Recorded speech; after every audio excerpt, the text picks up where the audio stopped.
Will you be endorsing Christie for president, and what made you decide to endorse the New Jersey governor? Well, the lieutenant governor and I have had some conversations recently about the presidential campaign, and after Iowa, made the decision to endorse Governor Christie, and that's based as much on a concern about the fact that the two leads coming out of Iowa are not folks who've demonstrated an ability to collaborate, work across the aisle, and to get stuff done, and in a public setting. We're big believers that the best way to govern is to be able to work with people you don't agree with all the time, and to be able to find common ground and to pursue an agenda on behalf of the people we all serve. And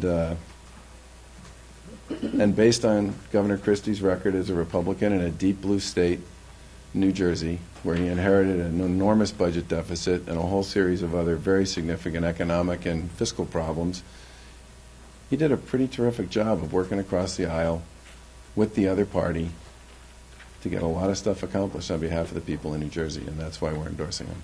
Are you worried about the party and the fact that those two candidates emerged from Iowa as potential? Well, we have, long way to go between now and the nomination, and I've certainly expressed my concerns before about Donald Trump. I think there's a certain temperament and a certain collaborative nature that's fundamental to somebody's ability to succeed in government, and I question whether he has the temperament and the sense of purpose that's associated with delivering on that. Senator Cruz is obviously a very articulate and aggressive advocate of his point of view and his positions, but I don't think he's demonstrated an ability to move others and to bring others along with them and to get stuff done either.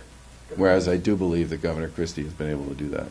Could you see yourself supporting anyone else in the field, perhaps Senator Rubio, should the moderates drop Well, Karen and I talked about endorsing Governor Christie, and at this point, we're supporting him, and we'll both be in New Hampshire tomorrow, speaking to folks up there about why. Do you vote for the Republican nominee in November, no matter who it is? We have a long way to go between now and November, and a lot's going to happen between now and November. I'm going to continue to promote the idea that, and Karen will as well, that we want the nominee of the party to be somebody who can prove, who has a demonstrated track record that they can work with others, including those they may not agree with all the time, to pursue a common agenda on behalf of the people of the country. Would you vote for Donald Trump? Like I said, we have a long way to go between here and there. Governor, how much of this endorsement has to do with loyalty to Governor Christie, given how much he did to help your campaigns for governor? I mean, we've seen some of your political mentors like Bill Welch or candidates like Jeb Bush, but you obviously have a connection to Christie. Is this called loyalty? Well, I certainly would say that I've known Governor Christie for 5 years, and Karen got to know him a bit during the campaign in 2014, and I've talked to him a bunch of times since taking office, and he called me when the storm was coming up. The first storm last January was coming up the coast, and said, based on my experience with Sandy, my experience with these types of things before, here's some things you should be thinking about.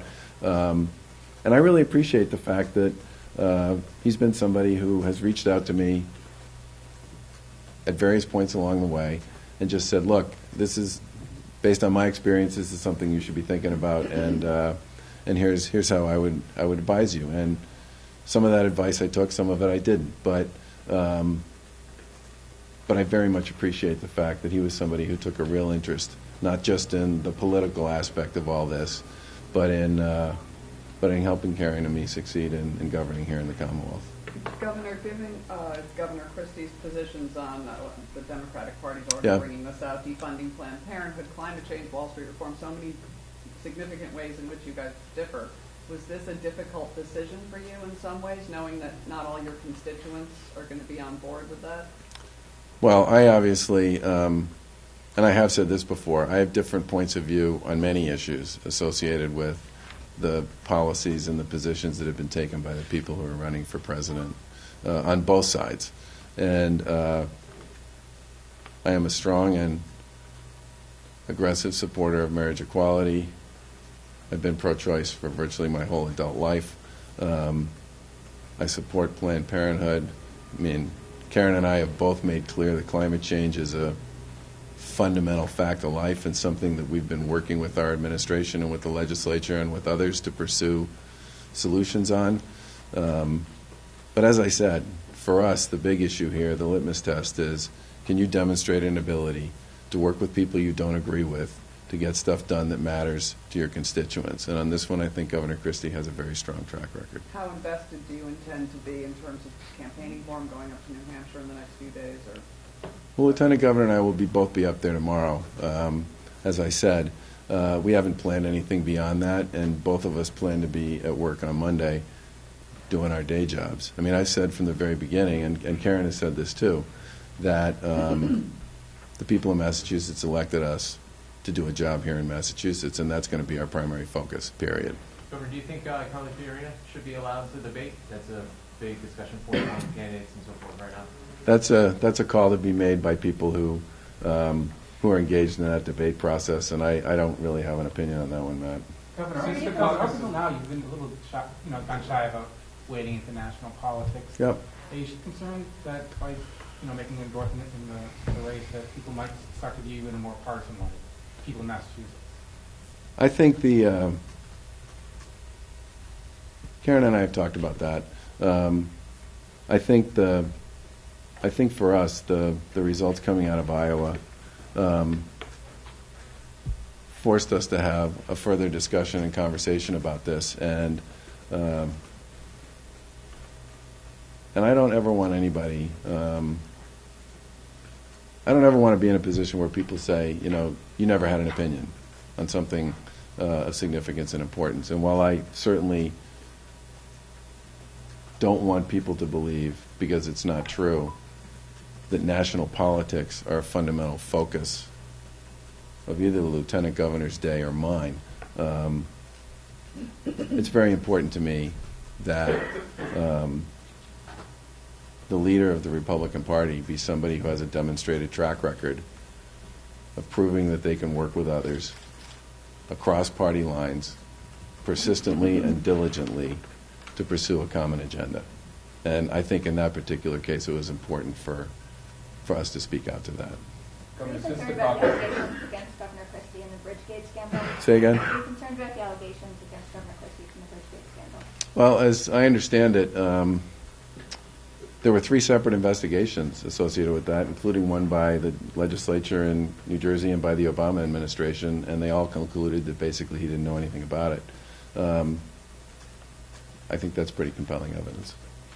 And he did fire a whole bunch of people who were associated with it who were deemed to have been responsible for it. Governor, since the caucuses, Governor Christie is Last question, really everybody. polling in about 6 Yeah. places in New Hampshire, hovering about 5%. Yeah. Do you think your endorsement can make a difference across the board? Well, I certainly, I don't know the answer to that. The voters will obviously tell us the answer to that on Tuesday. But I don't, polls are important, but elections matter more than polls. And I've never been one who's ever thought that you should make an endorsement on much of anything based on something like that. You should endorse the person you think is best qualified to do the job. Did you talk to Scott Brown at all? Thanks, about everyone. We gotta wrap Donald up. No. Trump, or what did you make of that? It's a free country. Last time I checked, Scott certainly he got a good look at all the candidates and he made a decision, and that's his call. how was Springsteen last night? I heard you were rocking out down there. So I still remember the first time I heard Born to Run. It was a very long time ago. And I actually said to Karen this morning that Rosalita, which was the second to last song they played last night, the first time I heard that I was 19 years old, which would be 40 years ago, okay?